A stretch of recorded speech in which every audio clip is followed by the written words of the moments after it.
ನಾನು ಸಹ 4 ಚುನಾವಣೆ ಎದುರಿಸಿದ್ದೇನೆ. 3 ಚುನಾವಣೆಯಲ್ಲಿ ನಾನು ಸಹ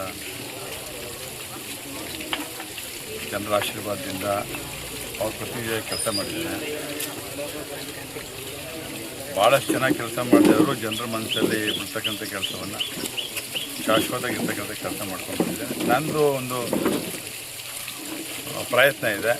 ಸಚಿವರಾಗಿ ಕೆಲಸ ಮಾಡಲಿಕ್ಕೆ ಅವಕಾಶ ಕೊಟ್ಟರೆ ಜಿಲ್ಲೆಯ ಜನತೆ ಪರವಾಗಲ್ಲ, ರಾಜ್ಯದ ಜನತೆ ಪರವಾಗಿ, ರೈತರ ಪರವಾಗಿ ಯಾವ ಇಲಾಖೆ ಕೊಟ್ಟರೂ ಪರವಾಗಿಲ್ಲ. ಆ ಇಲಾಖೆಯನ್ನು ನಿಭಾಯಿಸ್ತಕ್ಕಂಥ ಶಕ್ತಿ ತಾಯಿ ಚಾಮುಂಡೇಶ್ವರಿ ಆಶೀರ್ವಾದ, ನಿಮಿಷಾಂಬದೇವಿ ಆಶೀರ್ವಾದ, ಕಣಾಂಬಿಕಾದೇವಿ ಆಶೀರ್ವಾದ, ರಂಗನಾಥನ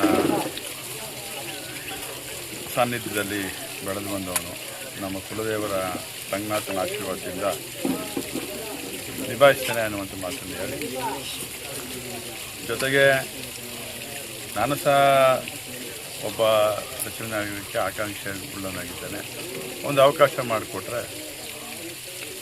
ಕಳೆದ ಬಾರಿ ಕೂಡ ಕೊಡ್ತೀನಿ ಅಂತ ಹೇಳಿದ್ರು, ಸಿಗಲಿಲ್ಲ. ಬರೀ ಇಲ್ಲ, ಕಳೆದ ಬಾರಿ ನಾವು ಕೇಳಿಲ್ಲ. ಕಳೆದ ಬಾರಿ ನಾವು ಅದನ್ನು ಆಕಾಂಕ್ಷಿಗಳು ಆಗಿರಲಿಲ್ಲ. ಈ ಸಲ ಸ್ವಲ್ಪ ಒತ್ತಾಯ ಮಾಡ್ತಾ ಇದ್ದೇನೆ, ಕೊಡಿ ನಮಗೂ ಒಂದು ಅವಕಾಶ ಅಂತ.